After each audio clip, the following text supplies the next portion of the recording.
take a few moments to just say good morning. Now, as some of you know, it's not literally morning. But I say good morning because that offers the opportunity for you to embrace and welcome the brightness of the day. So good morning. Good morning. Oh, I love that. I love it. Wherever I go, I'd like to be considered not by Rita, but as your personal alarm.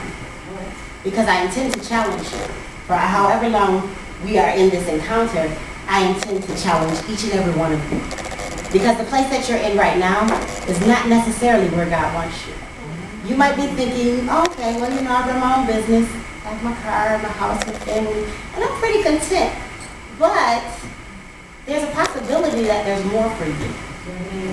There's a possibility that beyond the materialism and the things that you acquire, there's something else. There's more purpose, more destiny for you.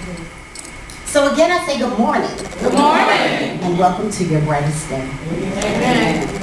I'd like to take a minute to read just a few words from this book. It's chapter 5. And a little bit about this book. I know the title is a little misleading. It says, oh my gosh, I overslept. Well, I picked that title because everyone here and across America and nations can understand that principle of, oh my gosh, wait, I've overslept. I've missed the moment. I've missed a moment. And I wrote this book because I had missed several moments. Several. And I didn't even know it. It's out of that realization that this book was birthed. So, chapter 5. Severely impaired vision. Let's explore one of Grandpa's comments from our story for a moment. He said, oversleeping didn't start with you not hearing the alarm. It started the night before. What does your night before look like? Are you accepting the current state as the way it will always be? Are you listening to the if I were yous? What if David's night before scenario was like yours? What if he was accepting Saul's armor as the only way to have victory over Goliath?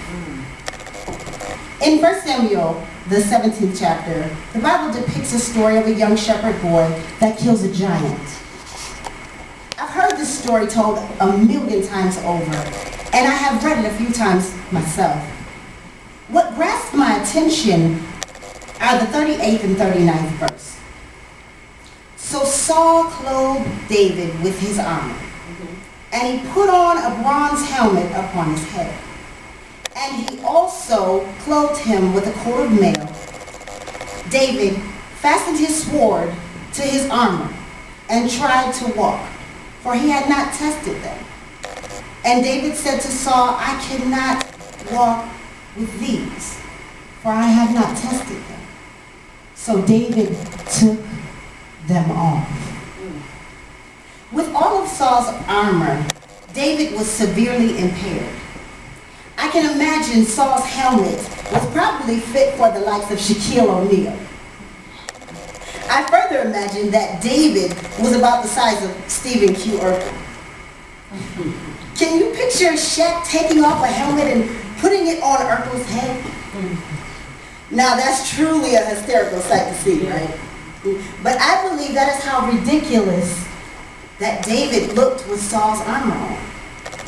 I also believe that this is how crazy you and I appear to God, weighed down with all of our wrong ways of doing things.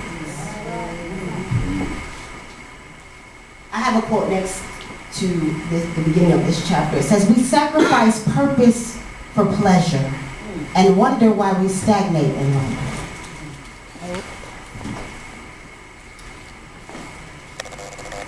It is not until you strip down the armor of fear and possible persecution that you truly have victory. If anyone were to ask me when I thought David won the battle against Goliath, I would say it was when he said no.